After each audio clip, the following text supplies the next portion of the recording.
Well, it's a great pleasure to be here. Thanks for joining us this evening. I'm going to talk about Kotlin. Just to kind of start with a little story. I program in 15 different languages, and I just love all of them. With 15 different languages, you obviously ask the question, people often ask me, what's your favorite? Well, the reason I say that I'm good at 15, I use 15 different languages is that I'm not good in any one of them. But I just love languages. And so when Kotlin was coming out, I had the opportunity to meet Andrew Bereslav, the guy who wrote Kotlin, or at least one of the major contributors to it. And I asked him, hey, Andrew, there's Groovy, there is Scala, there is so many other languages, and you've taken all these wonderful features from all these languages, and you've created this one beautiful language, but why should I care? What is it that Kotlin does that other languages don't? And I think he gave me the best answer I could ever expect. He kind of shrugged and said, well, this is not the language for you. And I took it and said, great, I will not then focus on it. I kind of ignored it for a while. And then a few years went by, and I would keep hearing Kotlin and Kotlin, Kotlin. And one thing that was really weird about Kotlin is programmers never came to me and said they like Kotlin. They always said they love Kotlin. And that kind of intrigued me. Why would somebody love a language than just like it? And so I started really playing with Kotlin to look at it. And then, of course, as you know, a few years ago, Google made a very important announcement that Kotlin would be a first-class language for Android development. And overnight, the adoption really shoot up. And of course, a couple of months ago, as you know, they said it will be the first language for development of Android applications. Well, then, of course, Spring Team also started adopting Kotlin. And you can start seeing Kotlin in so many different places. And as I got really excited about Kotlin and started playing with it, I saw companies actually being intrigued by it, interested in it. So I said maybe I should pay a little bit more attention, get a little bit more serious about it.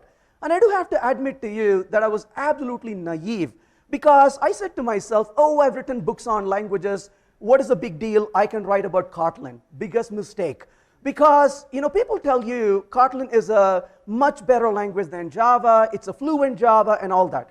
I would say all that is a lie, because Kotlin is a lot more than being just a fluent Java. And I started writing about Kotlin, and the little I know how much there is to write, and it ended up being the biggest book I've ever written. In fact, I'm so happy to tell you that as of today, I just finished the book. So it is actually going to typesetting. Thank you. It's going to typesetting as of a couple of days from now. So I'm so happy to get done with this. But it's been a really interesting journey. And one of the reasons I often write a book is, people often say, you write a book because you know stuff. Well, actually, honestly, I write books because I want to know stuff. And of course, that's been a really good experience learning this beautiful language. And that's what I want to talk about today here, talk about what's Kotlin. Well, Kotlin is one of those really few languages that is truly a multi-platform language. You can write code in Kotlin, you can compile it down to Java bytecode, you can compile it to JavaScript, you can compile it to Android devices, to native devices, to WebAssembly. And so it is one language that kind of rules all, and you can just use it as a common language for full stack development if you really want to. Well, it also is, interesting enough, truly a it's a multi-paradigm language. So in a way, Kotlin doesn't tell you what you should do. It treats you like an adult. And it says, you decide the paradigm of programming you want to use, and we're going to make it really simple and easy and elegant. So if you say, I want to use functional programming, it's really charming to do functional programming in Kotlin. But there are times, honestly, when we do want to write imperative style code. And Kotlin doesn't punish you for choosing that. It actually makes the code really elegant, so you can actually write imperative code, which is a lot easier to write in Kotlin than in other languages. Well, Kotlin is a static type language, or statically typed language, so you get really good type checking from the language as you would expect, just like programming in Java or C# or C++, or even to the extent where you have type inference like modern versions of C# and Haskell and stuff like that. Well, it compiles down to Java and JavaScript, like I said, but one of the cool things about Kotlin is it is extremely fluent. And once you start writing code in Kotlin, it just feels right. You're not fighting with the language. It tends to really make good sense when you write the code. It's very elegant. It is really enjoyable to write the code in this language. Let's take a look at an example to see how we can do it. So I want to start with a little example of a sample.kt. So KT is the extension for Kotlin files. So let's go ahead and start writing the code for Kotlin. Now, if you've ever had a chance to teach Java to somebody, anybody? Maybe unofficially, we all have done that, right? And what did you tell them? I'll teach you Java. And they said, is Java really simple? You said, of course it's really simple. Every book tells you that. And they said, why don't you teach me something simple? And you said, why don't I teach you hello world? And they're like, yes, that's great. And what did you do? You said public. And they said, excuse me, what's public? And your answer is, you don't need to know that right now. And they take notes, isn't it? Then you said class, and they said, what's a class? You don't need to know that right now. Then you said hello world, and there's a glimmer of hope in their eyes. It's like, yes. And then you put a little curly, and they're like, okay, what's going on? Then you said public. They're about to ask a question, but their note said, you don't need to know that right now. And then you said static. And now they ask you, is that also something I don't need to know right now? Now, this is called ceremony, isn't it? Now, to be fair though, JVM says you cannot run a piece of code unless you have a public static void main in a class. But guess what? That's JVM's problem, not your problem. And Kotlin doesn't want to take you to the problem. And Kotlin says, do the minimum you want to do. So what do you want to do? Oh, I want to write the main function to run the code. Well, then write the main function. How do you write it? You say fun main. And that's important in Kotlin because they want you to remember to have fun every single time you write code. So functions start with the word fun, and so you say fun main. And you realize that, you know what, I don't really have a need for the argument. Well, if you don't have a need for it, why bother saying it? You don't even have to say it. If you need it, say it. Otherwise, you don't have to worry about it. Then I'm going to say print line. Well, you don't have to say system.out.println because where else have you seen println ever? And then, of course, you can specify hello, and that becomes your code just as an example. So we wrote a minimum code in here in the KT file. So what am I going to do next? Well, I'm going to go to the command prompt right here, and I'm going to say Kotlin C. Oh, just like Java C, you have Kotlin C. But remember, Kotlin can compile down to Java or Java bytecode, or it can compile down to JavaScript or native and so on, or WebAssembly. So you have a JVM as an option. So you tag along your target to know where you want to target it to. And then, of course, this is going to be the sample.kt file. I'm going to just compile it. And when I compile it, as you can see, it created the sample kt.class. Now, to be fair, of course, you didn't say what the class name is, so they chose one for you, which is based on the convention of the file name followed by the kt appended to it. And then, of course, they create a manifest info as well. And of course, if I want to run it, I'm going to say Kotlin, and then you can simply specify the sample kt, and you can run it. And so right there, we ran the code.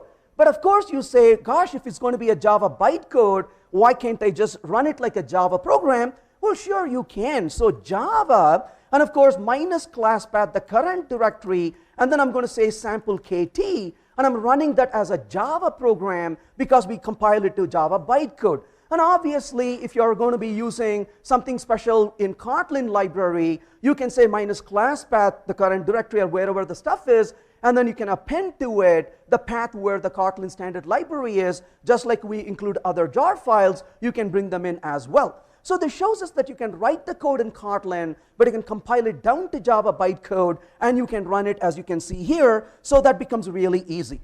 But of course, while you can run the code like that, there are quite a number of other options as well. I am a huge fan of REPL. And a REPL stands for read, evaluate, print loop, because to me, REPLs are a great environment to try out some little mini experiments. So I consider that as a micro prototyping environment. So you can just run the same command without the file name, and it turned into a REPL, as you can see right there. And now within the REPL, I can say, for example, 3 plus 5, and it gives me a result of 8 as well. So you can try out a little bit of a code example right here within the REPL.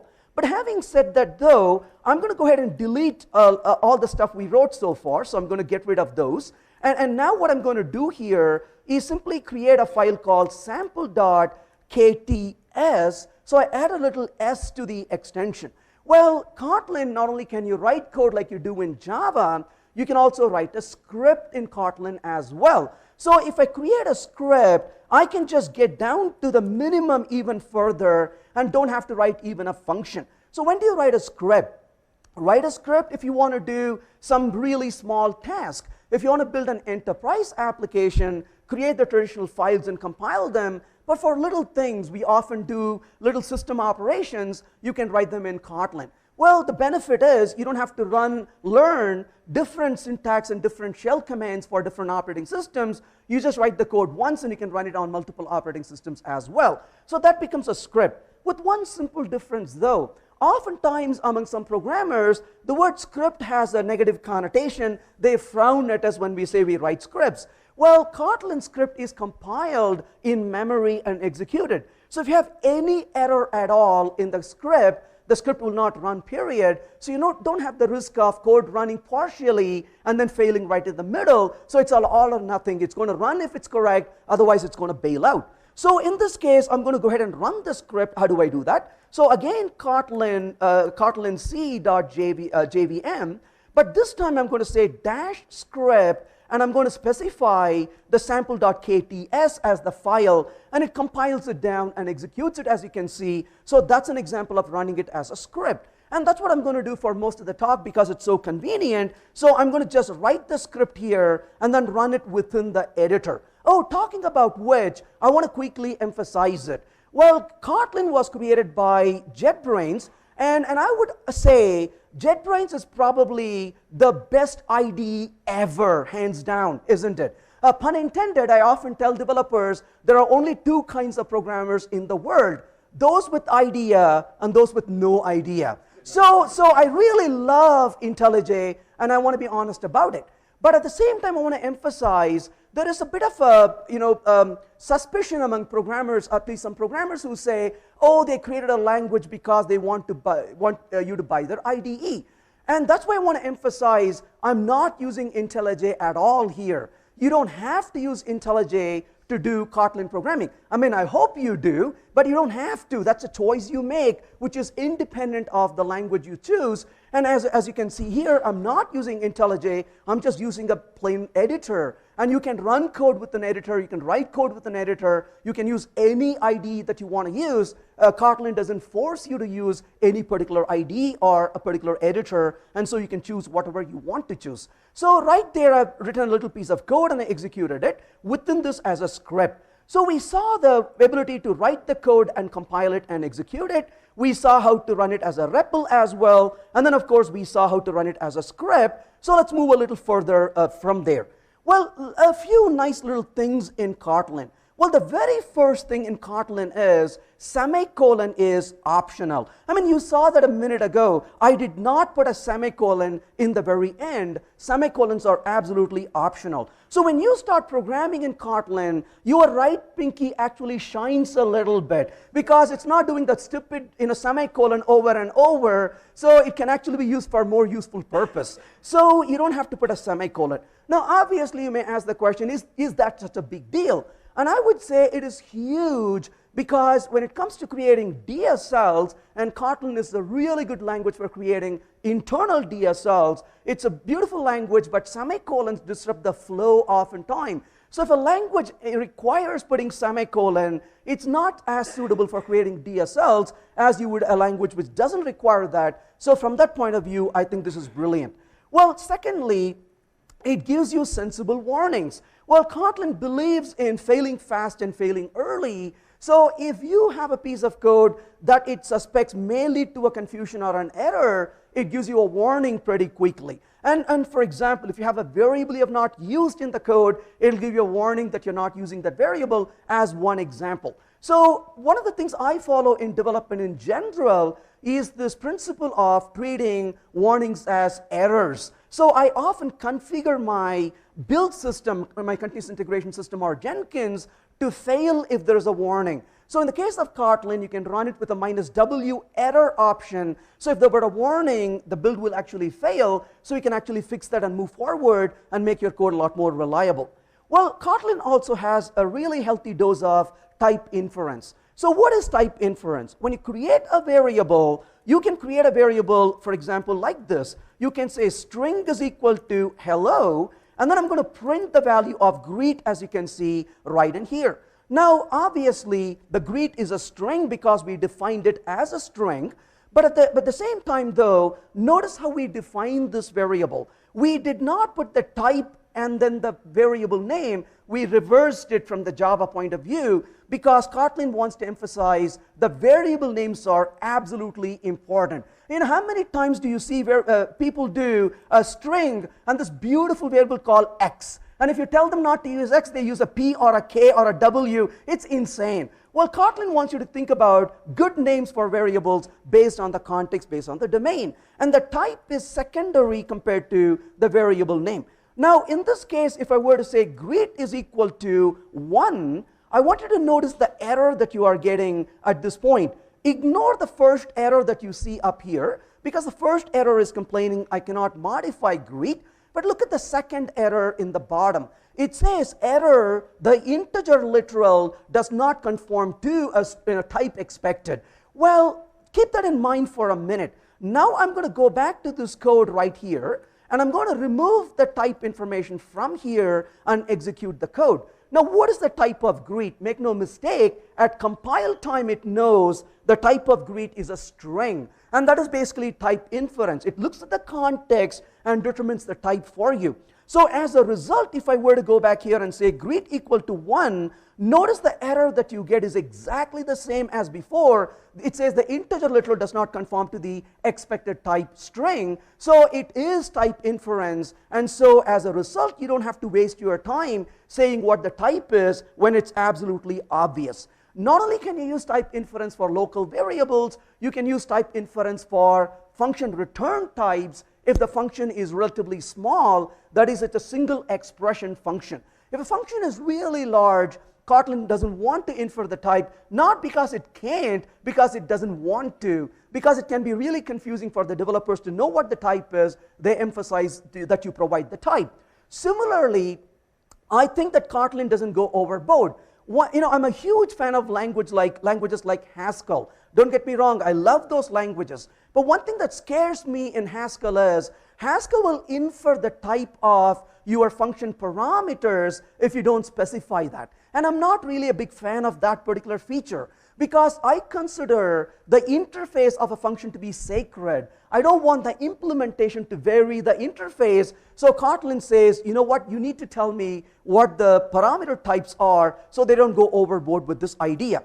Now, having said that, how do you define a variable? You can define a variable, for example, max equal to 1000, and I'm going to print out the value of max over here, and you can see the value is max. But if I say max equal to 1000 one more time, notice the code gives me an error. And the error says that I cannot assign or reassign to a val. So val is much like our final. But it's much better than final because if you're programming in Java, if I want to know what your variables are final, that's very easy. I just grep for final. But if I want to know what variables are not final, how in the world do you grep for what doesn't exist? That's really hard, isn't it? Well, in this case, you can quickly find out what your variables, which variables are final and not, because all you have to look for val versus you can look for a var. So what is var? Well, in Kotlin, they want you to use val most of the time. And the times you don't use val, they want you to think about it and come back and use val. So val is the preferred approach, but there is an alternative which is called a var. So what is var? Var is called the keyword of shame. So if you use var, you cannot make eye contact with your colleagues. You're walking down the corridor, you're looking at the floor walking, they know you use var in the code, and they will follow you and help you refactor it. So var is a mutable variable, and as you know, mutable variables make the code hard to reason, hard to work with, hard to make it concurrent. So many other problems arise from mutability. So they want you to use immutability as much as possible and mutability really less. Now this, I think, is a bit of an effort to transition for us, the Java programmers, because in Java we are used to creating mutable variables all the time. Well, when it comes to Kotlin, I'll be honest about it, I put a lot of var as well, but thankfully there are people around me who will kind of look at me and say, really? And then I would refactor the code to remove the var and make it a val. So you want to get into the habit of using more val instead of var as much as you can. Similarly, you can start using string templates to really provide a fluent expression. So for example, if I say name is equal to, let's say, Greg over here, and I'm going to go ahead and print out, say hello, but then I can put a $name and I can just execute that code very easily. So this becomes a really easy way for us to embed expressions within strings as well. But of course, if you really wanted to put a little bit more complex expression, you can put a little curly, and then of course you can put the length after this. It does require that you spell length properly though. And then of course, when I run this code, you can see it says, hello, and then 4 in this case. So you can see that you can put expressions in here as well. And that becomes a nice little string template. Similarly, you can create a multi-line string as well. Simply put 3 quotes and start writing multiple lines of string. You can put expressions in that as well. But what if your string is situated within maybe a function, or even worse, within an if statement within a function? Well, then you're going to have multi-levels of indentation, which you probably don't intend to carry forward. Well, you can use a trim margin to remove that indentation, or you can specify what character to look for and remove that particular indentation. Well, that kind of comes back to one other thing I want to conclude this part with, and Kotlin wants to favor expressions over statements. Now, if you look, so why is this the case? I want you to think of a statement for a minute. Just try this for a second. Say the word statement. It's like life was taken out, isn't it? It's so grim, a statement. I don't like the word statement at all, honestly. Because what is wrong with the statement? You call a statement, it performs an action, and you say, thanks statement for doing it. What was the result? And the statement says, I won't tell you. You go get it yourself, isn't it? So by definition, statements cause mutation. And side effect. So the only way you can use a statement is by mutating data or causing side effect. Now, think about this for a second. In functional programming, you don't want to create side effects. You don't want to use mutability. So if you analyze functional programming languages, the true functional programming languages, those don't have any statements at all. So languages like Haskell and Erlang don't have any statements. Languages are only made up of expressions. So what if a language is made up of only expressions? Well, Kotlin is not a functional programming language. Kotlin is a hybrid programming language. So it doesn't go all the way to that extent, but they do have more expressions than statements. So you don't have an if statement, you have an if expression. So as a result, you can use the if to return data from your expressions, and as a result, you can assign it to a variable, which is an immutable variable, or you can return it put a return if as well, and things like that. Of course, be careful though, not everything is an expression. In Kotlin, you got to know what is and what is not. If is an expression, try is an expression, so the last statement or last expression within a try is what gets returned, or at the same time, if there were an exception, the last expression within a catch becomes the result of the try and catch, so you can use that pretty nicely. Well, let's move a little further with this. Oh, by the way, if you have any questions, please don't hesitate to ask along the way. I'll be delighted to hear what you have to say. Yes, please. Could you demonstrate the trim margin? Yeah, so the trim margin basically is, if you were to put a function, let's say, for example, I write a function foo, you can pretty much say in here, val stir is equal to, and you can put a multi-line string that can run to many different lines of code. So if you were to write these lines, what's going to happen is that margin, unfortunately, becomes part of the content. So what you can do is you can simply call a dot trim margin right there and say, well, I want you to remove the margin. So this multi-line string you are creating, obviously, this is going to run into multiple lines, and you're saying, strip out that margin for me. But what if you wanted to use a particular character? In this case, of course, the default character is a vertical bar. But what if vertical bar is part of your text itself, or you have some other meaning for it? Well, then you can say, I'll choose something else, maybe a tilde. And then you can come in here and say, well, use the tilde as a margin, for example. So you could build with that to just strip out whatever you want to strip out. This is only useful when you have an indentation. If it's a top level, you don't have to bother with that. Yeah. So with that said, let's talk a little bit about functions. So how do we write functions? Well, functions and methods are both written with the keyword fun in front of it. Well, you can use return type inference for functions, or you can specify the return type if you want to. Now, what about void functions? Well, because Kotlin wants to treat everything as expression, there is no void in the case of Kotlin. So what if you call println, for example, which is a void function in Java? What's going to happen? Well, Kotlin treats a unit type instead of a void. So unit is the return type of void functions, and because it's returning a unit, it becomes an expression. So unit represents void in the case of Kotlin. Let's take a look at one example here. I'm going to print out greet over here, and I'm going to say Jane, for example. So what does the greet function do? The greet function simply returns, let's say, hello, dollar, let's say, name over here. But what is the name? The name is going to be a parameter with the value type of string in this particular case. So when I run the code, the parameter type is a string, but what about the return type? The return type is inferred because this is a single line expression. So a single expression function. So if the expression is extremely small, then you can infer the return type. If you were to put a curly and put multiple lines of code in the curly, or even one line, then you have to put a return and you have to specify the return type. If you don't say the return type and use a curly, then it becomes a void function, a unit returning function. So you can either write the code like this. As you can see, it inferred the return type to be a string. And just to illustrate the point, if I were to say val result, which is a string, again, you don't have to say string here, it can be inferred, and I'm going to just print out the result right in here. And as you can see, the code actually is quite fine.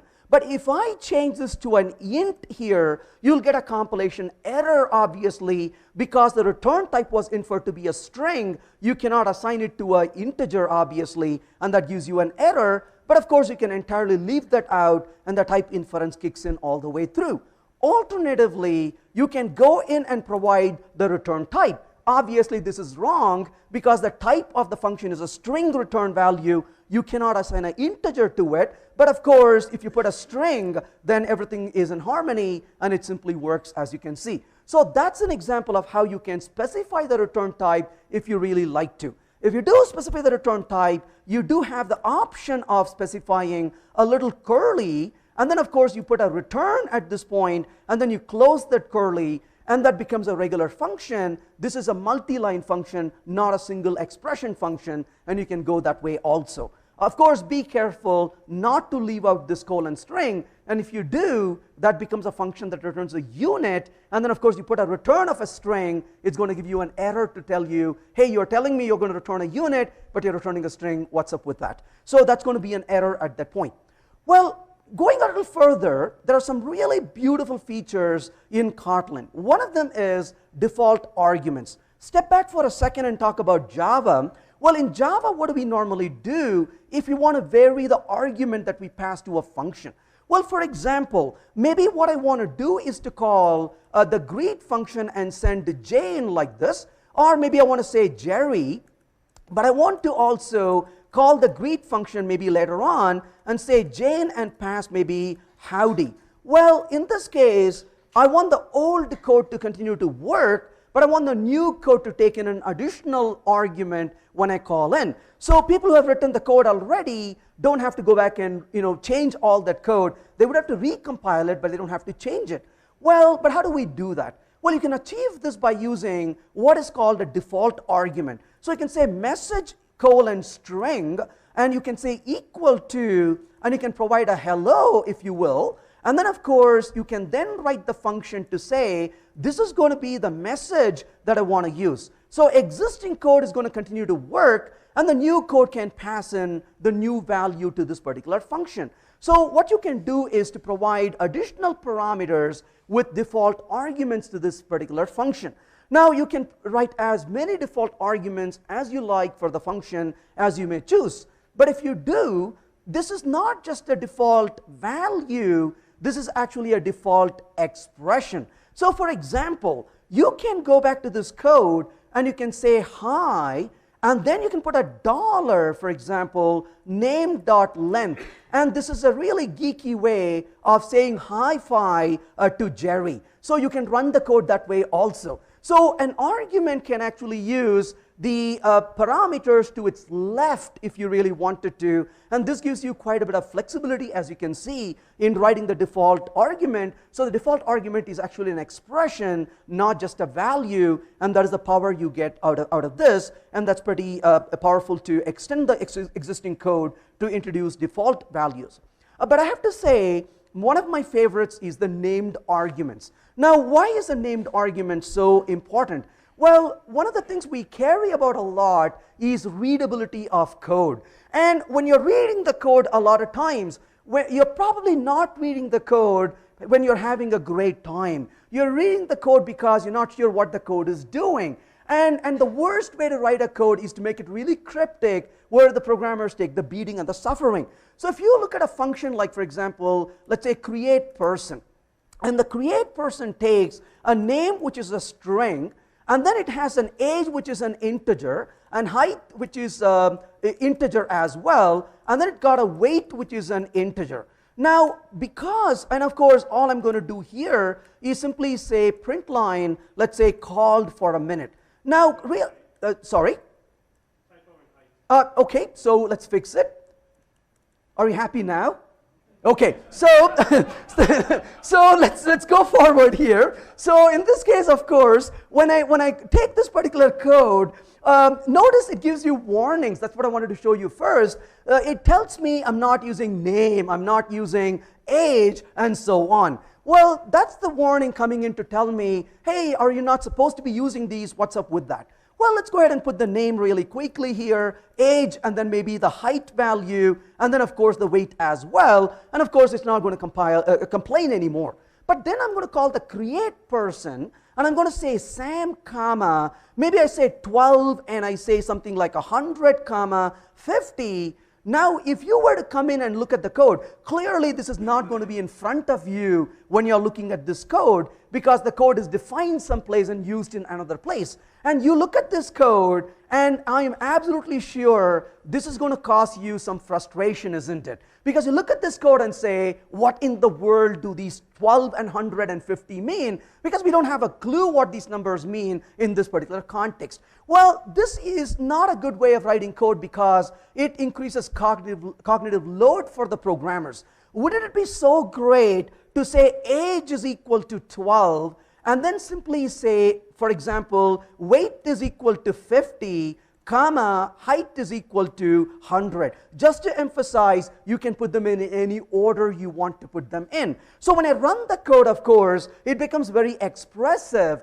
And just to illustrate, I did not put name equal to Sam. You could have. So you are absolutely able to mix and match things. You are able to put the positional arguments and then suddenly switch over to using named arguments. And if you had maybe a default value of some sort here, maybe you say 50 is the default, guess what? You can even leave that out if you really wanted to. Nothing stops you from doing it. So you can start mixing and matching all these ideas. I do have to say, this is, among a lot of other things, this is one of my favorite features. For example, when it comes to using coroutines, I was calling the with context function, and the with context function literally can take 3 or 4 different arguments. And the problem is, I know what arguments it takes, but I'm not smart enough to remember what order to pass them in. So guess what? I can just give the name equal to value and be done with it, and I don't have to give all of them because every one of them have default values. So I can pick and choose what I want to provide, and I can easily get away with writing minimum code, and I can come back and change it really easily. So that becomes really nice to work with as well. So absolutely a really wonderful feature. You can mix and match it. Similarly, you can also write a function with var args. So you know var args in Java, it's a very similar concept here in Kotlin. When you create a var arg, it synthesizes an array of the type. And then, of course, if you want to pass to a var arg an array itself, you would have to use a spread operator, which is an asterisk, and explode that particular collection and pass it. So I'll pass that particular idea here because it's a lot similar to what we do in Java with a few variations. Yes, please. Is that similar to Python where you spread the keyword on it? So you put a star to spread it. Yeah, so just a star to explode it, yeah. And of course, let's say for a minute that you want to write code to process a collection of data. Now, I would say I really like functional programming, and I'll admit that. I love to write code in functional style. But at the same time, I want to say there are times when I do want to write imperative code. And I don't want the language to force me to do it one way or the other. I want the language to treat me with respect and say, you make your judgment and we'll work with you. Now, not only does Kotlin allow me to write imperative style code if I wanted to, they don't punish me for writing it. They make it really fluent. So let's take a look at an example of how we could be writing this. So I want to do a really small for loop over here. So I can say for some variable x, and I'm going to say in 1 to, let's say, 10. And I'm going to simply print out the value of x right in there. That becomes a range, and I can iterate over the range of values. Notice in the output does include the value 10 as the result. What if you don't want the 10? What if you want to stop one shy of the value 10? Well, then you can say until 10 like this. And when you run the code, you can see it does not include the value 10. Now, that worked, but that leaves me a little unhappy because the code is a little noisy. And I want the code to be fluent. I want the code to be, one of the things I care about a lot when I work with programmers, when I do code reviews, I often tell programmers the most important line in your code is the blank line, because the blank line gives a breather. And I always tell my developers, if you put a blank line, that's how you show respect to the reader of your code. When people write code like there's no tomorrow, that is really hard, isn't it? You start reading it, and your blood pressure keeps going up. And this is a great research project, actually, if somebody wants to do it. Hook up medical devices to people as they do code reviews and see how they feel about it, isn't it?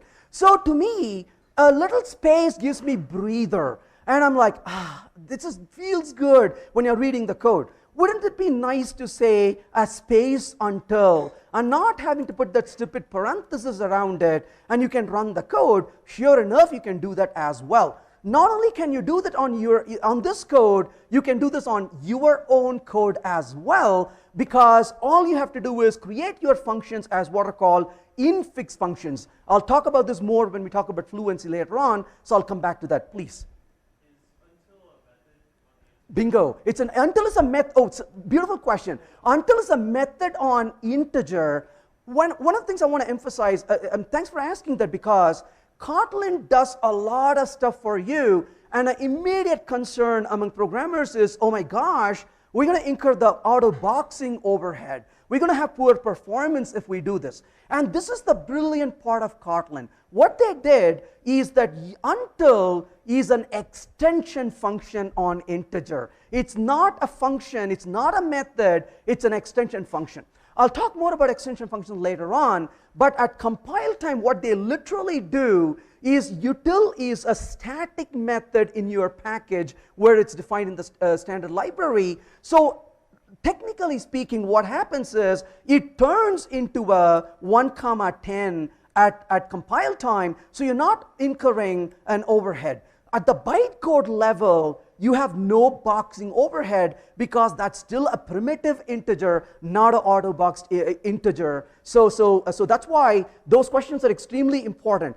In fact, I'll mention this as a good exercise to do, and that's what I decided to do in the book as well, is to, at some points in the book, I pause and generate the bytecode, and I show how the bytecode looks, and I encourage programmers to actually do it. Because when you're looking at a Kotlin code, it looks so fluent, you doubt that it's going to be good in performance, my recommendation is compile it in bytecode and take a look at it. I guarantee your mind will be blown, because they actually preserve performance, at the same time give you fluency in your code as well. So absolutely wonderfully done. I have the deepest respect for what they have done to provide that kind of flexibility. So that's what is happening in this case, is that it compiles down to an extension function.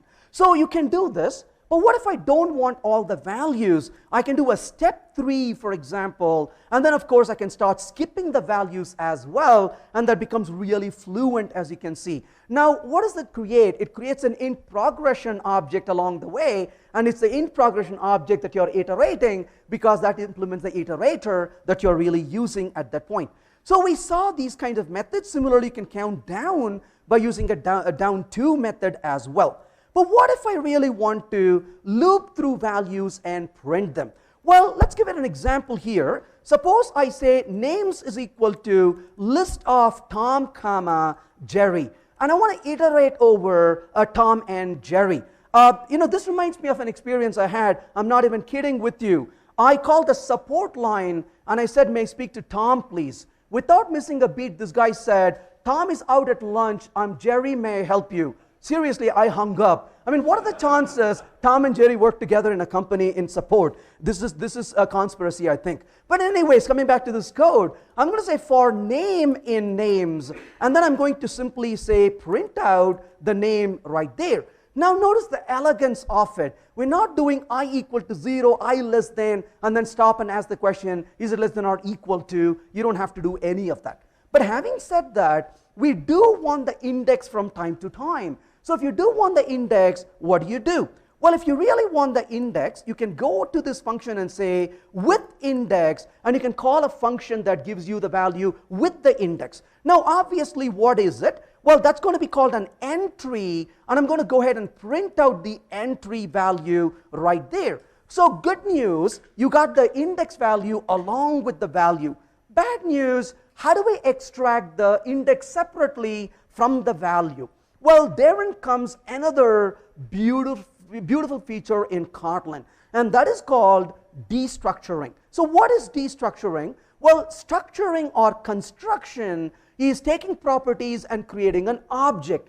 Deconstruction or destructuring is the reverse of it. So you take an object and you tear it apart into pieces. So what I can do here is I can say that I want an index I, and I want a name to be given to me. And I'm going to print the value, let's say I, and then maybe a few dashes and print the value name, if you will. And so I can start using destructuring very easily as well. So you got the best of both worlds. You don't have to endure the pain of iteration, and you can do very fluent iteration here, as you can see. Now, having looked at this, let's go back to this one more time and ask one question. If I said name over here, and then of course, if I were to write this code, it's going to print the value of name right there, but that makes me a bit curious. I'm looking at the name, but I did not say val or var. Any guess what it's going to be? A val, of course, isn't it? It's a val. You don't want it to mutate.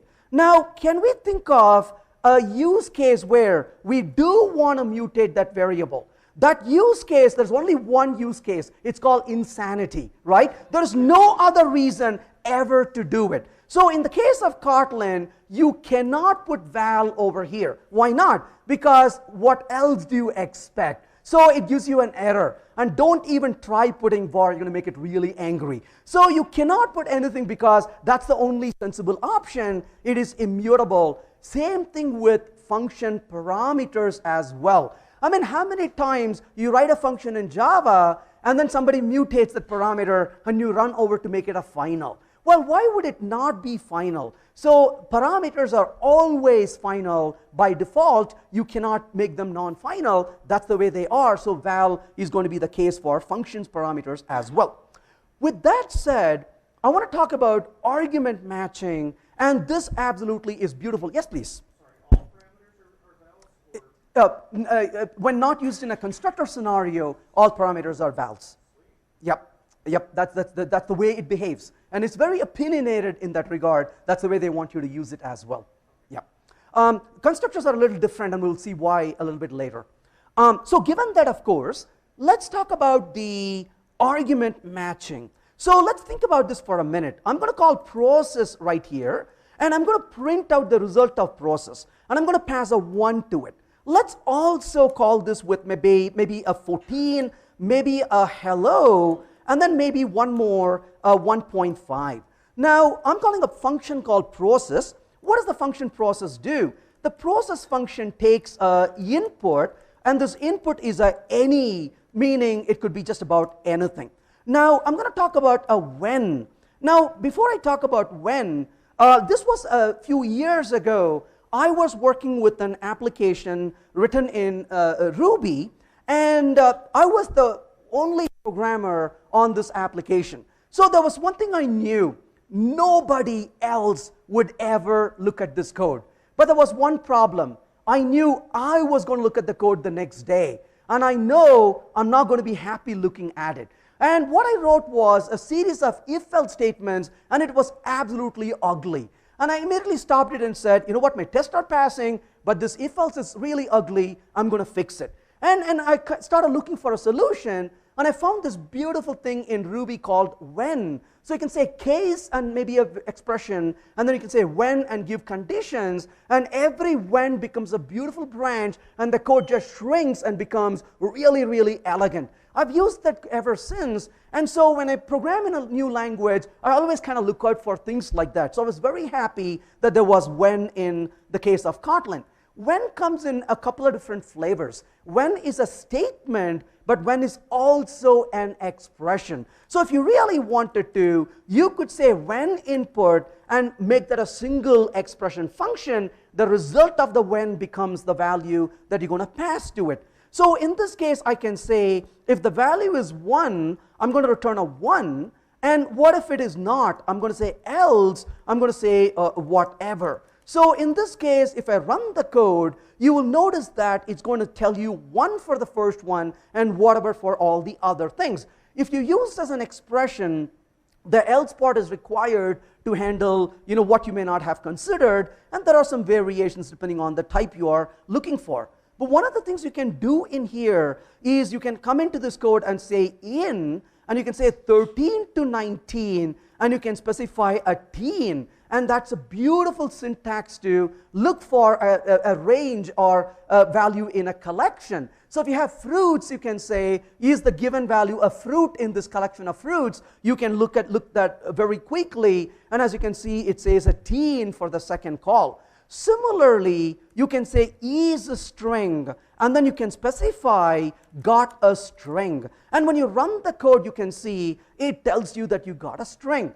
Now, while we are at it, let's talk about something a little different. Let's switch gears to Java for a minute, if you will. So I'm going to say in Java a public static void process function, and the process function takes object input.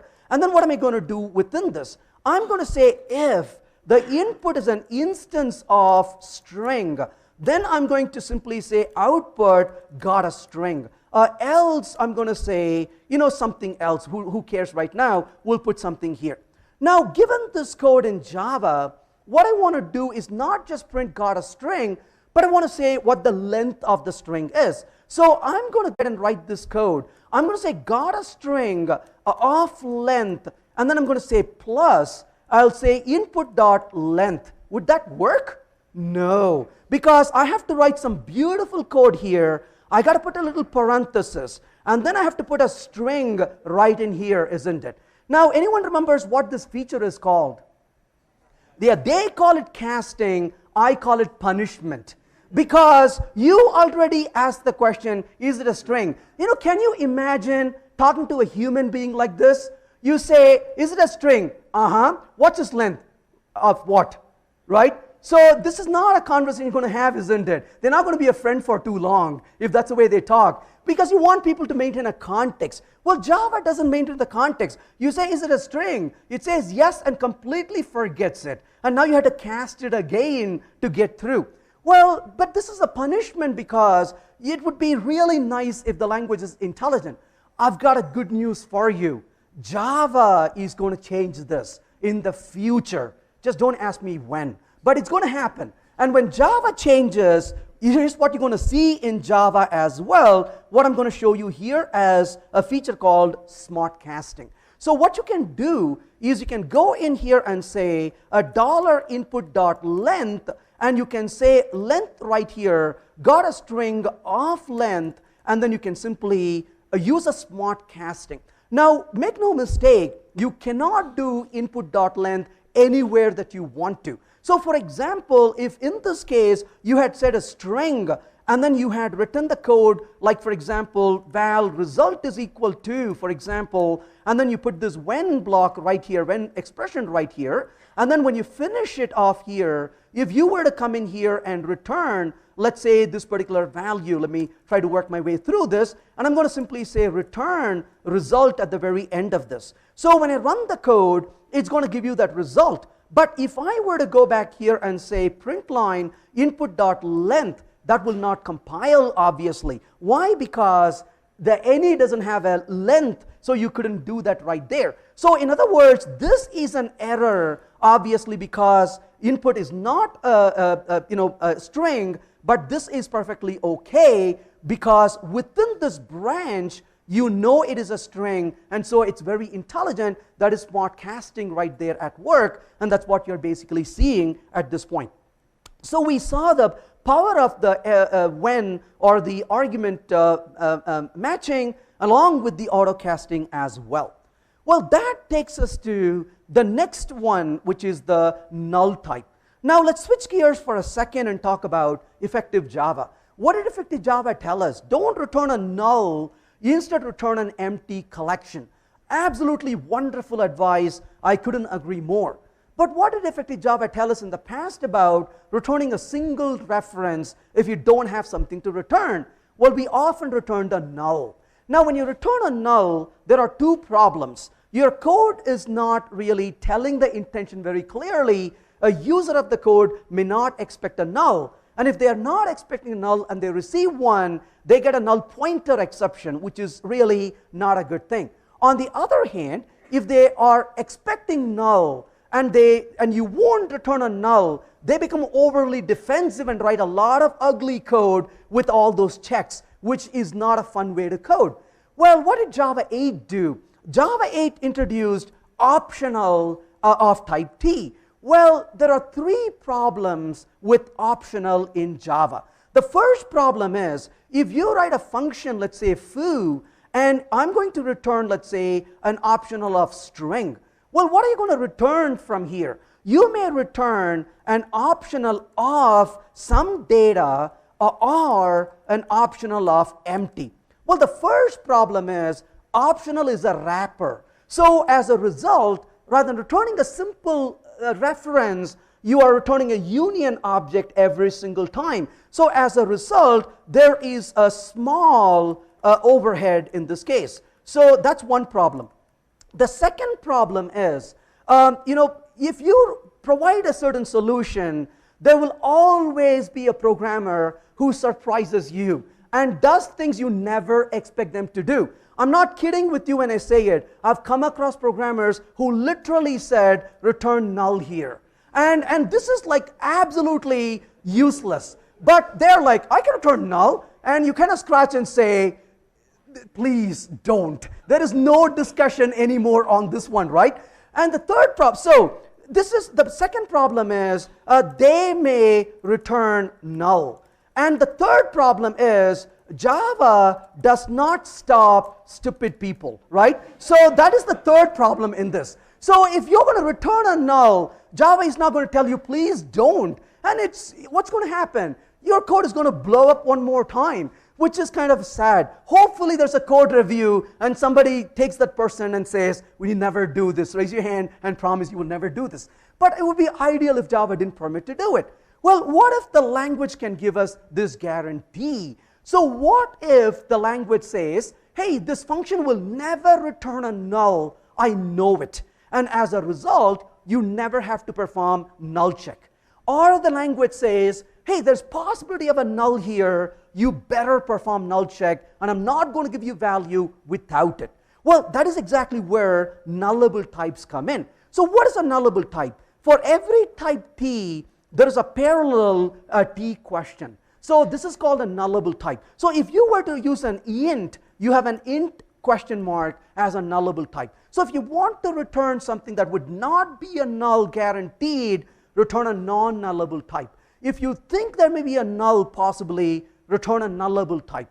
Now what is the benefit? The benefit is the compiler will enforce this for you. So here's a really quick example. I'm not suggesting you return null, but if you have to return null, there is some help here. So I'm going to create a nickname function, and the nickname function takes a name as a string. And what am I going to do in this function? I'm returning a string right in there. I'm going to call nickname and pass Robert over here, but I'm also going to call nickname and pass Venkat. Now in the code I'm going to say if the name is equal to Robert, I want to then return maybe Bob. But what if the name is not Robert? Oh, quick detour. A double equals is actually the right one to use in the case of Kotlin. That maps over to a dot equals method with some other safeguards built into it, so we are pretty okay here. But I return a null right now. Well, this code will not compile. Why not? Because when I compile the code, the compiler tells me on line number 10, line number 6 rather, it says, null cannot be a value for a non-null type string. If I really want to return a null here, I would have to put a question here to say this possibly is a null. So if I run the code this time, you can see that in here it says Bob and null. Now on the other hand though, if I want to process the value that we get, so in other words, what I'm going to do is remove this for a second. Let's simply say, dashes for a minute, we'll come back to this. But I want to get the result, and I want to print the length out of this right here. So when I run the code, you can see it prints a 3 and a 3 for the length. However, if I put a question over here and return a null, we're going to be in trouble if we call a dot length, isn't it? Because the length is going to be called on a null, and when you call something on a null, you end up with a null pointer exception, which is not going to be fun. Please. A little louder, please. What? Oh, so if you call nickname with null, it'll be a compilation error because this is not a nullable type. So you get a compilation error as well. So in this case, the code will not compile. Why? Because the compiler says, hey, you cannot use this because it's possible that value is null. So what can you do? You can do a safe navigation. So I'm saying if the value is not null, then call the length property. If the value is null, just pass it on forward to the caller. So when I run the code, you can see it printed 3 over there and a null over here. But of course you may say, gosh, I don't want to print a null. If the nickname is not there, I want to return a 0 as the length. Well, sure, for that you can use a colon. Notice you used a colon dot as a safe navigation. Here you say question dot versus a question mark, a colon, and then you can specify a value of 0. So what this means is, if this is not a null, then return it. If this were a null, then substitute with the default value, which is 0. So when I run the code this time, you get a 3 versus a 0. Now this operator has a special name. That name comes because somebody had a weird imagination and a lot of time to waste. So if you want to tilt your head this way and look at it in your head slanted, what you're going to see is beautiful eyes over there. And this is nothing but the hairstyle of Elvis. So this is called the Elvis operator. Trust me, that's what somebody thought about it. They called it Elvis operator. Well, it's as cool as Elvis, isn't it? So it prevents this null pointer exceptions, and it also gives you a substitute value. So this is a very safe navigation. One final thing to go back and talk about what you asked a minute ago. If I were to call nickname and pass a null to it, I get a compilation error. And of course the error because you're not allowed to pass a null for a non-nullable type. If you put a question mark right here, then that is perfectly fine. You can pass a null, but within your code, you got to be careful about it. So if you're going to get something from the parameter, for example, name.length, if you're accessing it, you no longer will be able to do it. You will have to say a question dot and be defensive about it as well. Now, having said that, I want to mention just for a minute. Now, once again, going back to your earlier question, are we really posing a problem here in performance? Well, this is another thing I'm truly appreciative of what Kotlin did. So if you generate a bytecode of this code and take a peek at the bytecode, you'll be surprised. In the bytecode, this will appear as a string, and this will appear as a string as well. So they wipe out the nullable types at compile time. So the bytecode is the same bytecode as you would generate in Java, except the JVM bytecode is amazing in terms of its capability. Imagine you have a bookshelf and you have books in your bookshelf. But what you can also do is you can take a post-it note and put it on the bookshelf itself, and you can do some annotations. Well, bytecode is exactly like that. A bytecode contains a Java bytecode, but it can also carry metadata on top of it. Think of these like post-it notes. So Kotlin exploits these metadata. So when you go to a function, you will see the Java bytecode along with the metadata. Obviously, this metadata is not known to Java compiler because Java doesn't have this concept, but the Kotlin compiler knows to look for it. So as a result, when you call this function from Kotlin, the compiler will look at the metadata and say, aha, that's a nullable type versus a non-nullable type, and do the proper processing for you. But you have zero runtime performance overhead, because once the bytecode is compiled, it's bytecode running. There's no overhead associated with nullable and non-nullable at all. So you have no a difference in terms of what the code is going to run at the time of running. So that is an example of how the nullable types work. And one quick note, auto-casting works in this regard as well. What does that mean? Well, if you were to take a nullable type and then say nullable type, let's say val, let's call it as foo colon nullable type of some type nullable. If you say when foo, if you were to write a null and put an arrow, then you take whatever else, guess what? Here you don't have to use a question dot, because if you come to this path, compiler knows it's not a null already. So as a result, you don't have to really be defensive because the auto smart casting works just fine. Question, please. Yeah, real quick. The example you had, line 3, where you use the double equals as overload equal. Yes. If the argument type was null, Bingo. it's taken care of it and you don't have to write anything else. Yes. That is because it's a nulless. So the question is, thank you. The question is, if you were to receive a nullable type, and if you're using a double equals, and you don't have to do anything extra, it works automatically. And the reason for that is the double equals is not just a dot equals method. It actually performs null check safely as well, and that's the reason it's taken care for you. Yeah, absolutely, you're right. So that's actually a good news. So you end up writing a lot less code as well. Absolutely. Yes, please.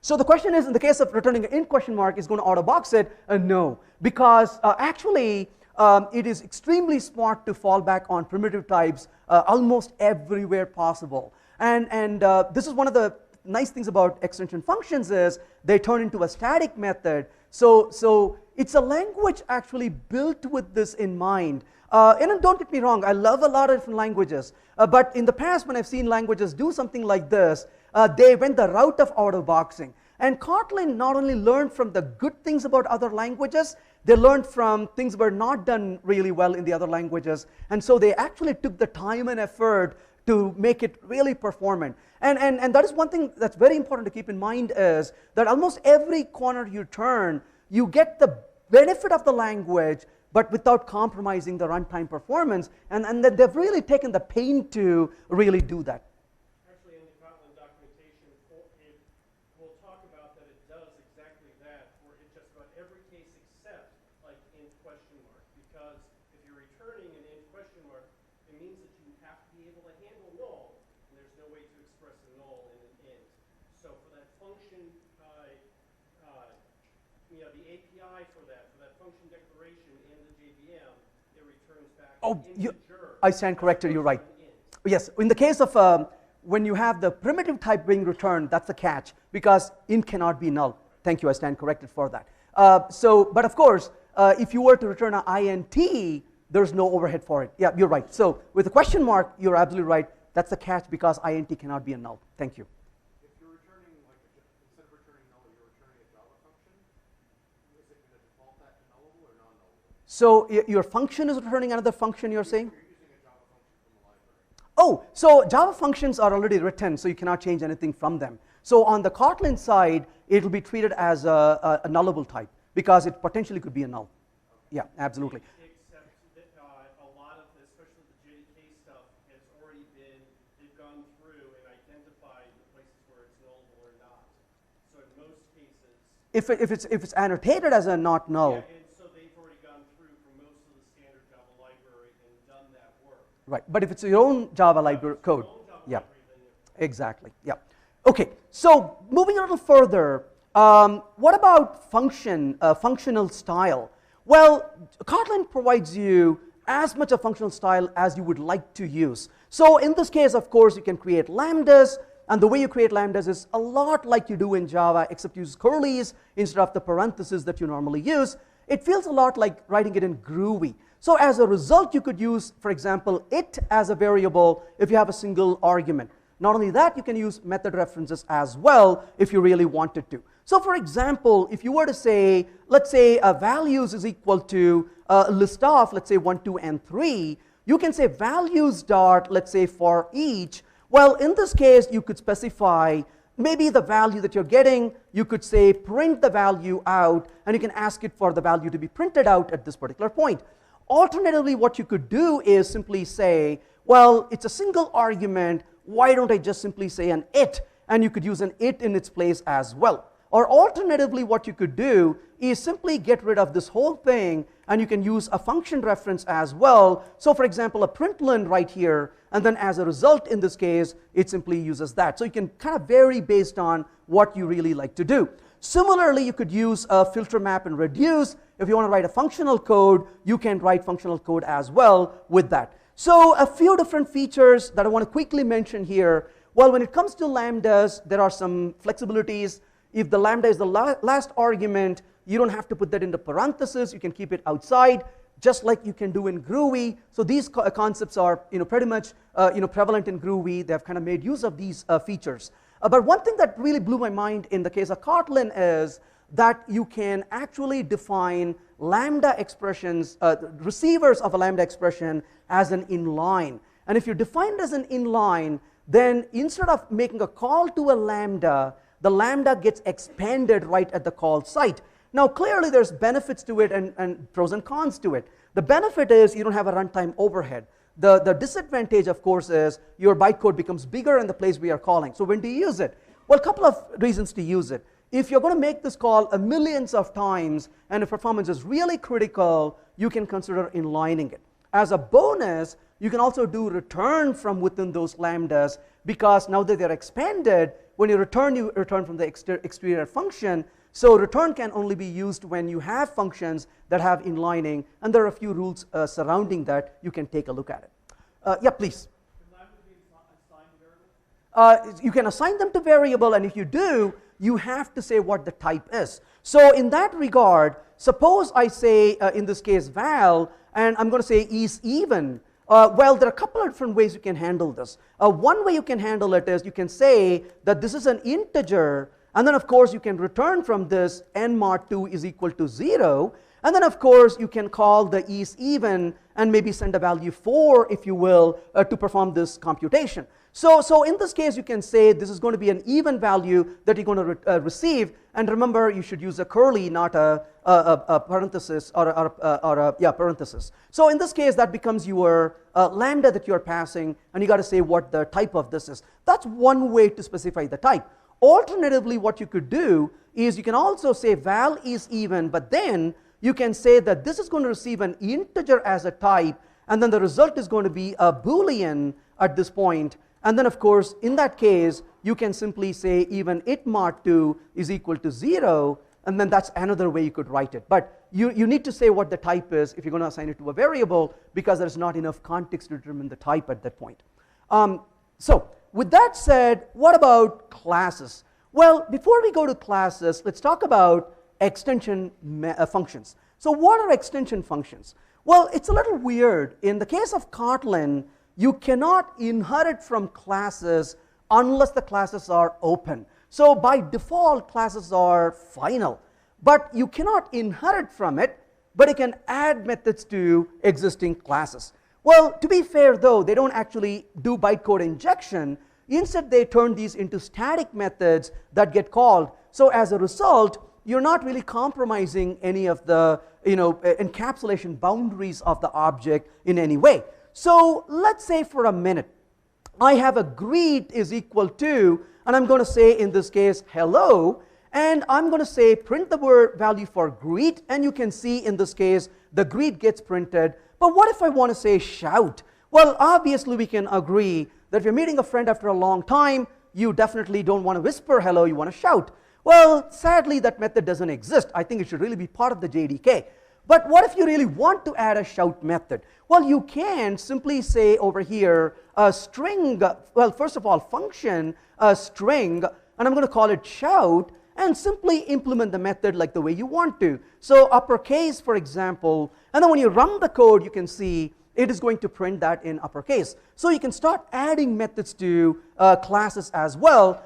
But of course, what it's going to do is to turn this into a static method, and the static method should be in the context of your import. So whatever package or level where you injected this particular method, it's got to be imported for you to use. If you don't import it, this won't be visible. So once you import it, it becomes available, and of course the compiler will rewrite it as a static method. How do you qualify which one? Yeah, so a couple of small details.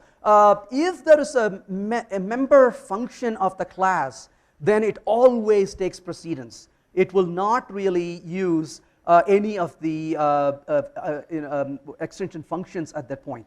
If you do have a conflict between the two, then it's going to win over depending on which one you're importing. And in the worst case, you may get an error. In the best case, it may win over one of the overriding extension functions, but never compromise a member function. So you couldn't like define. No, you can't do that. And anything that returns or infers a string, you can call shout on that within what you're doing. Yeah, because you added to the string class itself in this case. So as a result, as long as that's visible to you, you can call a shout on any string. Yeah, absolutely. Yeah. You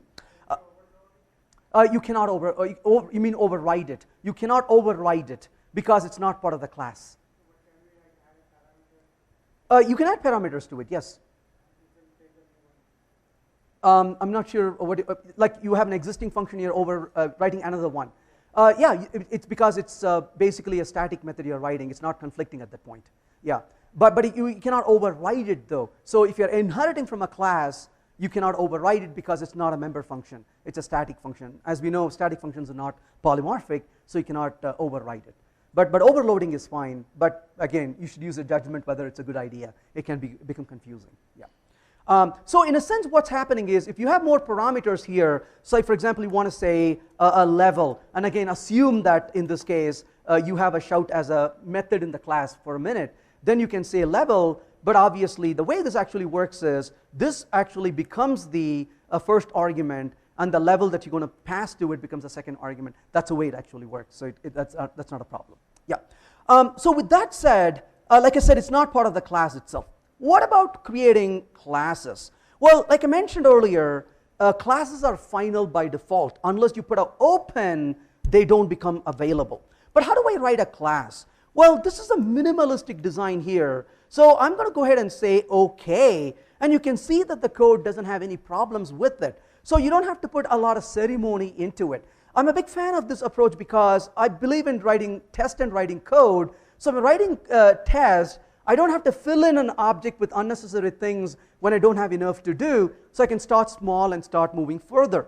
So what if I want to create an object of this particular class? I can say car equal to car, and I'm going to print the car right there. So you can see that you're using the Python notation to create the object. You don't use the keyword new. There is no keyword called new in Kotlin. pun intended, I said there's nothing new in Kotlin, right? So you cannot use the new keyword in Kotlin. Well, but you can create the object much like it's a function, so that actually makes it easier to create fluent syntax like DSLs that can become a lot easier. What if I want to pass to it a little parameter? So this is writing a constructor actually rather than a class. So you can say year integer, and then of course you can specify 2019 over here, and as a result you can print car.year and you can print it. Now just quickly to make a note, it is important to keep in mind that year is not a field. In Kotlin, you don't have access to fields, period. You can use what is called a backing field, but that's only within a property can you access a backing field. Anywhere else, you don't have access to the fields at all. These actually are properties. So if you were to compile this to bytecode and take a look at it, this call right here becomes a call to get year. So it is not a year field you're accessing, it's a property that you're actually accessing. Well, this is a read-only property. So if you say year equal to 2020, you get an error because you cannot mutate a val, you cannot reassign to it, so that doesn't allow you to do that. On the other hand, well, before we go further, as far as properties are concerned, they are a lot like C# properties. So in C#, you know how you can create properties, and of course you can have a backing field created in C#. This is very similar to that idea. So this is very much like C#, except they've gone a little bit further with a few other things. So for example, if I were to say var, and in this case I'm going to say color, and this is going to be a string. What I can then do is, when I create this object, I can say blue as a color for this particular car. So if I want to print it out, I can print the color value right here, as you can see, and that becomes a color. But color is mutable because you said var. So if you really wanted to, you could go back and notice that the color is blue when it prints out. But what you could do is you can say car.color is equal to, let's say, orange. And then of course, in this case, the color becomes an orange color. You could do that as well. But similar to this, when you write things like this, these become properties right off the bat. So right now you have a read-only property called year and a read-write property called color. But what if you don't want a property, you just want to pass some initialization data? Well, then don't put var in front of it. Simply call this as initial color, if you will, and that's no longer a property. You cannot access it. So if I were to run this code and say car.year, you are able to get the year of the car, not a problem. But what about the initial? Ignore the warning just for a minute. What about the initial color? You cannot say in here car.initial color because that's not a property. So that is just a parameter passed in for the constructor. So now what you can do though is you can say car.color, and you can print the color, wherein the color could be a var, color is equal to initial color. So right now the color becomes a mutable property in this particular case. Now what if I were to say print line car.color, but in this case I'm going to say car.color is equal to red. And as you would expect, the color can be mutated, and as a result it can change its value quite easily as well, and so the value is being mutated. Though it started with the value initially as blue, you're changing it to a red. But of course, what's the benefit of doing something like this? What if I send an empty string, for example, or something that shouldn't be given? Well, what you can do then is you can say get. Well, this is a little bit of surprise here. You don't put a curlies like we do, so it almost feels like writing Python for just a minute. Now, you don't have to put the indentation, but it's a convention. It's good to have indentation. So you can say get over here, and this is going to be a value, and you use the word field. So the field stands for the backing field I talked about. So similarly, you can say set, and that takes a value, call it whatever you want to call it, a string. And what do I do within this? I can say field is equal to value, and I can set that value right in there. And as you can see in this case, the value was blue to begin with, but I modified that to an empty string. But what if I don't want to permit that? Well, pretty easy. You can say if value is let's say equal to empty string, or you can use a trim, if you will, to make that much better. Then what do? You can say throw, and remember there's no new, so you say throw runtime exception, for example, and then you can say you passed an empty, how dare, you can threaten the programmer. So you can pretty much throw an exception disallowing that, and of course if the value were something else you can permit it, otherwise it blows up on your face and gives you an exception. Please. So here the get and set methods are linked to that field by proximity? You get them after it? It's actually not quite as a proximity. It is every property has a backing field, and as a result it refers to that property's backing field. And if you are in another property, you have to use the property to get the other property, which is actually pretty nice because you are engaging polymorphism to get it. So if the property were to be overridden in a derived class, you are still accessing it through polymorphism, so that works really nicely. So that's why you are not allowed to access that field from the outside. So they're kind of encapsulated pretty nicely. Of course, if you do generate the bytecode from Java, you can do whatever you want to do, whereas within here they kind of protect it. Yeah. So that is about properties and the backing fields of properties. We talked about it. You can make the setup private as well, and of course if you do, you cannot access this from the outside. So you can say that you can read my property, but I can only change it from within my class, not from my outside the class. You can do that as well. So you can have setters internally for that. Kotlin quite doesn't have static methods. So if you really want to come close to static, you have to create what are called companion objects. A companion object is an object, a singleton you create within a class. If you're familiar with Scala, the ideas are very similar to what's in Scala. So the companion object becomes part of your a singleton for your class, and then the methods are part of the companion. So you use the class name to access it, but it gives you an illusion of static. Just a quick side note, if you do want to access them from Java, you won't be able to because they're not static methods in Java. Well, in that case, you can use an annotation called JVM static. Then Kotlin will create them as a static method. So in other words, Kotlin thinks that you're writing code to use within Kotlin itself, which is true if you're writing Kotlin to write Android applications, for example. You're going to write predominantly code in Kotlin. You don't have to create Java-specific bytecode for use from Java. But if you do plan to intermix with Java, you got to throw some annotations so that Java will be able to integrate, Java code will be able to integrate with Kotlin code properly. Data classes are another beautiful things. Data classes are intended for creating classes that are more for representing holding values of data. But what is the benefit of creating a data class? Well, you get one and buy a few things free. You get the constructor, you get a copy function, you get also a deconstructor available for you, the equals method, the hash code method, and a pretty nice written two-string method. So class car, for example, year integer, let's say val car is equal to car, and I'm going to say 2019, and I'm going to just print out the car right in there. So as you would expect, the car prints that information that you see here, which is going to be the value.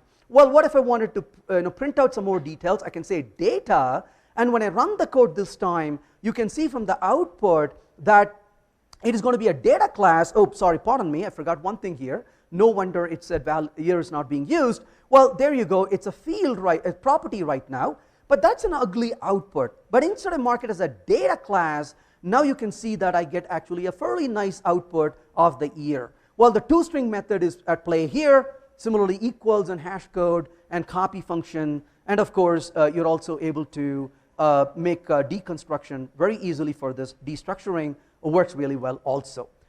Quick note about inheritance. Inheritance, as you know, is the weakest link in object-oriented programming. Well, in Kotlin, you can use inheritance, but they want you to work a little hard to use inheritance. So you cannot take arbitrary classes and inherit from them. You got to mark them as open if you want to inherit from them. Similarly, methods have to be marked as open if you want to override them. And when you override them, you have to say override to say clearly that your intention is to override it. So they make it a little bit unpleasant to use inheritance so that we will move away from using that. Well, remember Liskov's substitution principle. You need to use inheritance only when you want substitutability. Don't use inheritance for reuse. Well, obvious question is, if they make inheritance so hard, what do we do? Well, remember reading wonderful object-oriented design books. What did they tell us? Use delegation instead of inheritance. What did we all do in Java? We got together, we said, what a great book, what a great idea, I totally understand. And then we close the book and we use inheritance, isn't it? Why? Because there's no syntax for delegation in Java directly. Well, Kotlin supports delegation as a first-class citizen. I'm going to merely scratch the surface over here, but you can use delegation pretty nicely. And by using delegation, you can simply say, my methods come from this other object, and the things you don't implement for an interface gets automatically routed to this particular implementation. So this becomes an extremely powerful way to delegate. I'll just show you one example, a use case of delegation here, just to entertain this thought. So if I have a compute function which takes an integer, and I'm going to return an integer from here, and I'm going to say called right now, so you can know that this function is called. And I'm going to return, let's say, a simple value n times, let's say, n times 2. Well, in that case, of course, if I were to then call this, so what am I going to do? Well, if I say, for example, if I'm going to call the compute function and pass a 7 to it is greater than, let's say, 10, and I'm going to then say, or actually, let's do it this way. Val temp is equal to compute, and I'm going to say 7. Then I say if math.random of, let's say, greater than 0.5, I want to output, let's say, the temp. Otherwise, I'm going to say else, let's output a few dashes. Well, here's the good news and bad news. The good news is we put a temporary variable. The bad news is that temp is going to be used whether you're going to use the value or not. So you can see called 14, great. But if I run the code one more time, it said called and 3 dashes. What a waste, isn't it? Because you're not using the value of temp and yet you executed the code. Why bother?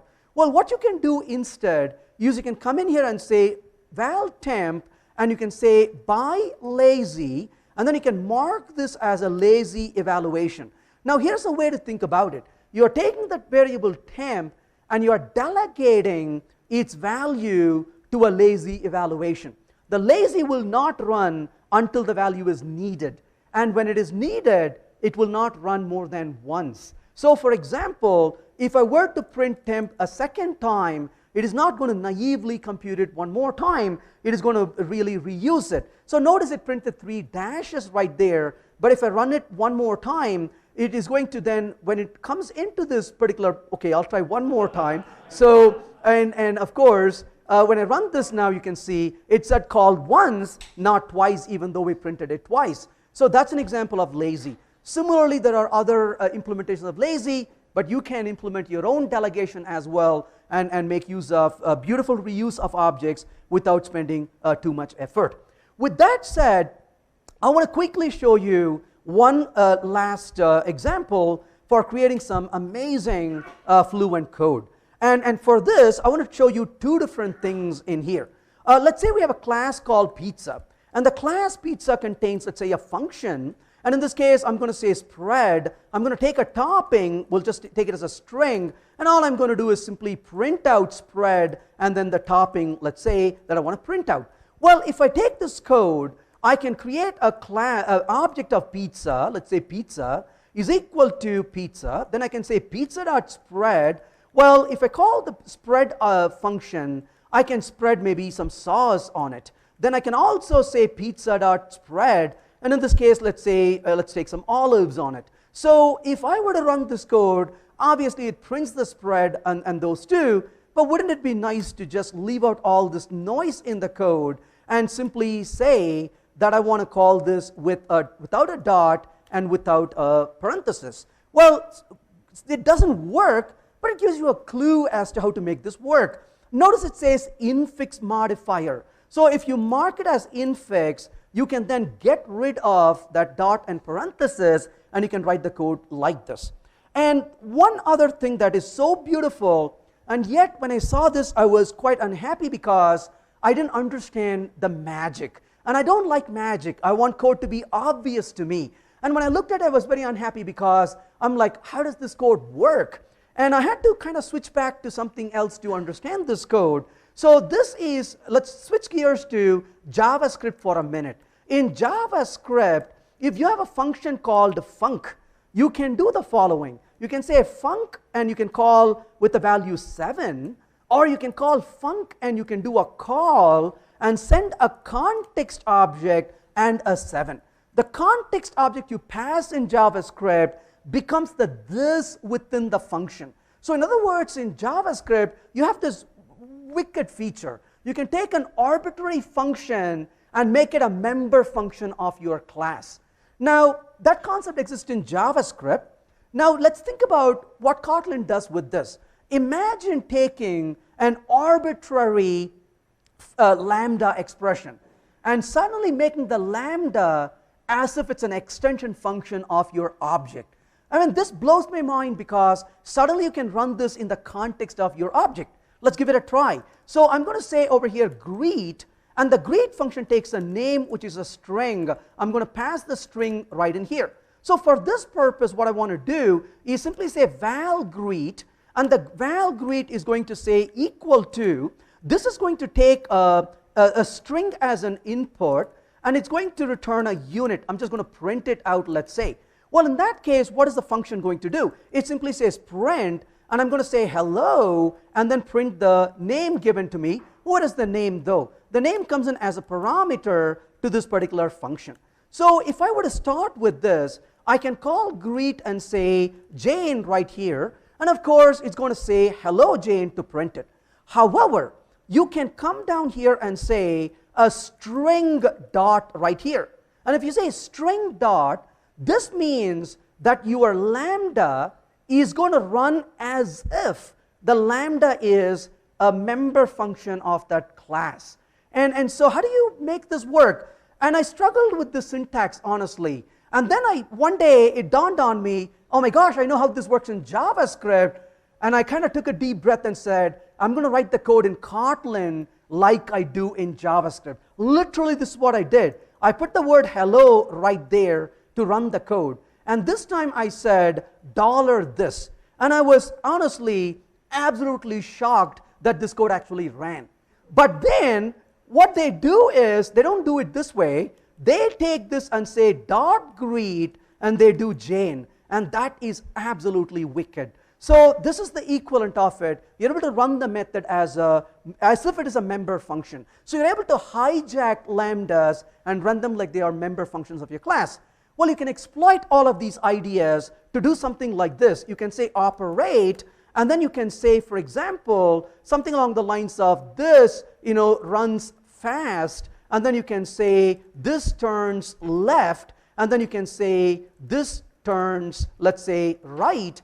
And this, believe it or not, is a valid Kotlin syntax now. How so? Because you can make the operate as a infix function. Now, what about this context object? Well, that could become the context object you pass in using the dot notation we saw, or you can simply replace this as it turns left. Well, in that case, of course, that becomes the argument you pass to it. But what about the left? That could be a variable in a context object, which you can pass it as a receiver, so that type dot, and by mixing infix, by mixing it, by mixing lambdas, and by mixing receivers, you can write very fluent code like this, and you can be on your way to write a completely statically typed, verified DSLs as well. And so I'm a big fan of metaprogramming. I'm a big fan of writing DSLs, but one thing that blew my mind in Kotlin is not only can you write very flexible DSLs, but you can also get compile time verification as well. And that's a big bonus, because when you write the code, you're not just hoping the user typed it properly. You know that they typed it properly because you can verify that pretty nicely as well. So to summarize what we talked about the power of Kotlin right here. And then Kotlin, being this language, gives you this capability to write code into different targets, whether it's Java or JavaScript or Android or native or WebAssembly. Well, the development of these are in different levels of maturity, but it's really coming along pretty nicely in terms of the power. When you look at Kotlin, people often tell you it's a much fluent Java, But I do want to emphasize it's a lot more than that. There are so many things in Kotlin that simply are just not better Java. They are doing some things so remarkably different. I haven't even touched some of the major capabilities like coroutines that are in the language, which is pretty amazing. So you can exploit some of those capabilities really nicely. It's a language that is very mature. It's a language that's being used quite extensively. I see this being used quite a bit in a lot of different organizations. I've been working with a few companies and training them towards getting their team up to speed in Kotlin as well. Clearly, the Android world is much more inclined on this, but even on server-side Java, this is catching up as time goes on. So you're beginning to see this quite a bit as time goes on. Yeah, please. Are there any licensing restrictions? No. In fact, that's one of the plus points as well. The folks behind JetBrains have said this is free, and this will definitely continue to be free. So it's extremely flexible from that point of view. Part of the reason why Google embraced it as well. I mean, it's a great language, no doubt about it, but it also doesn't come with some baggages as well, which is pretty good. Yeah. Any other questions or comments? Please. Why wouldn't I use Kotlin? Well, maybe my team is not mature enough to adopt it yet. There could be concerns in the organization level to adopt it. That could be a reason. Or it could be that maybe I am really doing more front-end development, and I don't really care as much to personally to use it. Just because it can doesn't mean I should. And maybe over time, as things become more mature, I might really consider it. So it really depends on the needs of the project. So one of the things I always emphasize is I never go to organizations to convince them what language they should use. Most of them, what I do is I say, if you call me, I'll make you better at what you do. And if you ask me what's better, that'll be a different answer. But I'm not going to come and sell a language to organizations. So I believe in doing the right things for organizations because their needs are quite extensive and different. And I don't want to become that person to say, oh, you should use this and everything else is bad. I think there are several really good languages. Kotlin definitely is one among them. So I don't want to say this and nothing else. That would be unfair to a lot of languages as well. That's not the case. But it's definitely a very mature language worth considering. Yeah. Please. Kind of a related question. Comparing Kotlin and Scala from the perspective. This topic is over. Can we go home now? I try not to do that in general. Mainly. Usually I don't answer these questions, especially when I'm being recorded. Because there are other consequences to me answering such questions. So I'll be more than happy to talk privately, but I'm not going to answer that right now. Yeah. Yeah. Please.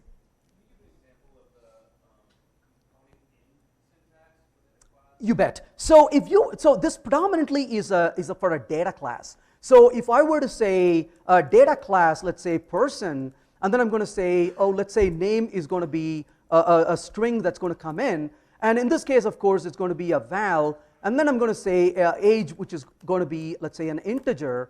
And then if I were to create a person is equal to person, and let's say this is going to be Sam and 2, well, I print the person. Clearly, data classes do a few things for us. So in this case, you got this. But what if I really wanted to say get the name value out? So you're receiving an object right now on your hand, ignoring the code on the top.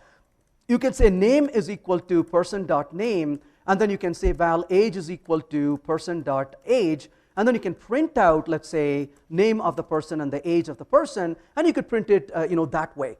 But on the other hand, though, imagine pulling 5 or 6 different properties like this. It becomes tiring. It becomes really verbose. So what you can then do is you can simply say over here a name comma age, and you can pretty much pull in the values in one shot. So when you do this, you can pretty much say, why don't you just grab me those values and give it to me in one shot? Now, what becomes even more exciting here is, imagine for a minute that kids these days, let's say this kid has the email already, and you have a val which is a string, and of course when you're creating this, you're going to say this is going to become sam@example.com. Well, if we run this code, you have pulled the name and the age properties, obviously. However, let me remove the print over here so it doesn't get confusing. So you brought the age and value. But what if you want the email? Well, you can come back and add the email right now. And as a result, of course, as you know, you are able to pull the email. But obviously the question is, I don't care about the age. What if I don't want the age? Well, then don't bother with the age. But as a result, you can simply say underscore. I love this underscore because underscore is the international symbol for I don't care. So you can pretty much say I don't care to pull it in, and so you can use a destructuring syntax like that. If you're writing your own classes, well, what they're doing under the hood is it's positional. So based on this is component 1, this is component 2, this is component 3. So literally behind the scenes, they're converting this into mapping the call to component 0, call to component 1, and call to component n to the appropriate variables. So they do the unwrapping for you, so you can write a concise syntax and walk away. Please. Oh, let me quickly answer. Yeah. How would you just briefly describe Kotlin to someone who's using Scala? Say that again for me. How would you briefly describe Kotlin to someone who's already using Scala? Yeah, like the way I described to him, not on camera. Yeah, please. I used to work with Google Web Toolkit, which was pretty popular for letting you use the benefits of strong typing, but running in browser. Right? Is Kotlin being used that way as well? So clearly you are getting the benefit of static typing, but I would say I wouldn't say extensively being used compared to where it's being used in Android. I don't think it's as extensive. So it'd be unfair to say it's being used extensively. But there are people who are using it. You're getting the static typing, but I wouldn't put it to a stretch of imagination saying it's extensive at this point. That could change in the future, but that's not quite right now. Can you do keyword destructuring on data classes? So by using the names itself, not to my knowledge, no. Yep. What are some of the drawbacks to Kotlin? Well, some of it's a learning curve, right? And let's be honest about it. People will tell you it's easy to learn. It's relative. The language has enough of capabilities in it. So if you're going to start using Kotlin, you will get into it very quickly and say, yeah, this is great. I'm going to start using. Look, this is much cooler than Java. But then you start realizing there are enough differences. And then you start realizing that there are enough features that we don't even expect to see in a language like Java. Don't get me wrong, I love these features. But I'm a language geek. I spend my time on this, a lot of time on this. But if you consider a team which is doing predominantly Java, there is a learning curve, and you have to go through that learning curve and be ready for it, right? It's not like you're going to just roll over and start coding in Kotlin tomorrow. Everything is going to be too easy. You have to take the time to learn. That's one disadvantage you have to go through. And to me, that's probably the only thing I can think of, right? There's nothing else that limits you from using that. Just be realistic about it. And as long as you're realistic about it, you're not overselling it. And that's one of the things we should be careful about, because if somebody oversells it, and then when people find that there are issues to cope with, then it becomes disappointing. But if you set up a stage properly and say, it is great, but here are nuances, and you need to take the time to learn this. And a lot of times what happens when languages become mature is that's exactly what happens. People kind of get infatuated with it, and they jump on it, and they say this is the best thing since sliced bread. And then once that initial honeymoon is over, then they begin to realize that there is steps to climb, and they are not happy with it at that point. Kotlin has less of it, but still, it is there. So you need to be ready for that. Please. How come there are generic Java? Oh my goodness. We can speak for another 2 days. I love what they have done. So in terms of generics, first of all, 2 things. One is you have reification built into the language. So reification works only with inline functions. So you don't have to pass a class object to functions as we do in Java.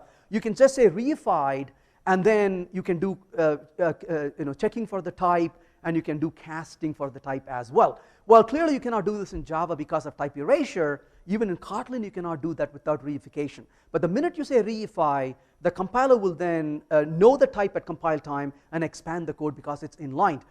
Secondly, Kotlin has a beautiful feature for both covariant and contravariant. I do have to say, this goes back to his question, this is where the learning curve is. In the book, I caution people several times. I say, stop reading now, take a walk, take a breather, get some coffee, and then when you're clear-minded, come back and sit down to read this section because it's going to hurt your head. It is complex. And with covariant, and then you can do declarative variance, and you can do use site variance. It is quite complex, but very powerful. But by doing that, you are able to create data structures which know how to handle compatibility. For example, I have a collection of base. Can I send a collection of derived or not? Well, Liskov substitution principle says you shouldn't. Well, here you can actually clearly define when it can happen, when it can't happen, when it cannot happen. And so they've given a really powerful set of capabilities, but I would say you have to take the time to learn that. It's not easy. I would not classify that as walk in the park. It's going to take several iterations to get comfortable with it.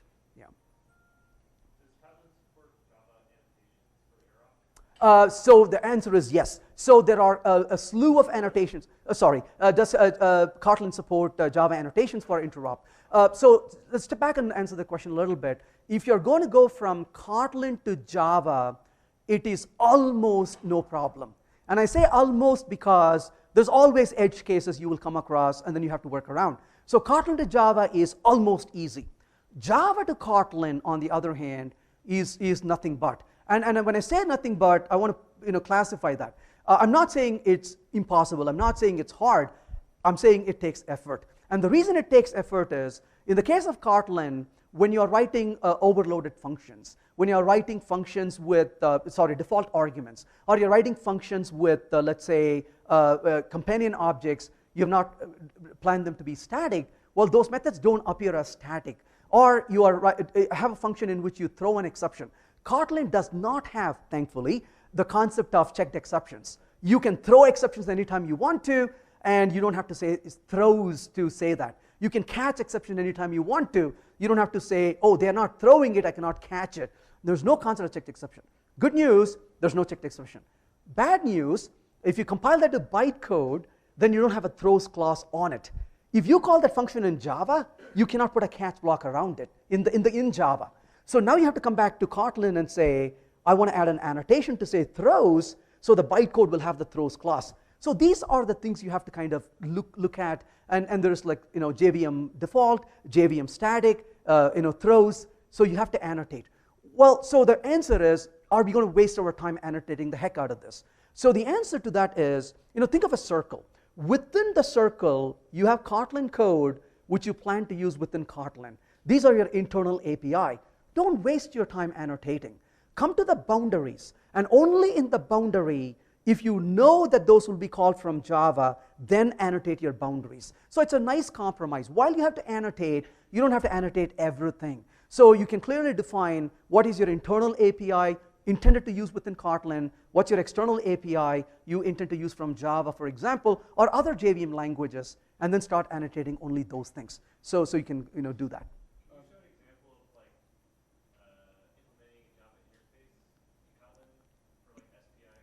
Yeah, so you can definitely do that fairly easily. So interfaces are written in a very similar way. You don't use the word default to write default methods. So you're basically writing interface. But if you're going to implement an interface, all you do is you say class, my class, and then you put a colon and say interface to implement the interface, whatever, my interface, right? So you're basically using the same syntax for inheritance, extends versus implements. There's no separate keyword for it. It's pretty straightforward, so you can implement it straightforward like that. And of course, when you implement multiple interfaces, you're going to face the consequences of that. If there are method collisions, you have to resolve them and such things. So it's pretty straightforward. We're running out of time. We still have to tear down the room and head over to the house to do door prizes. Can we limit it one more last question if anybody has one? And you just asked, so can we? And the answer is yes. So that was the last question then. Okay. Thank you.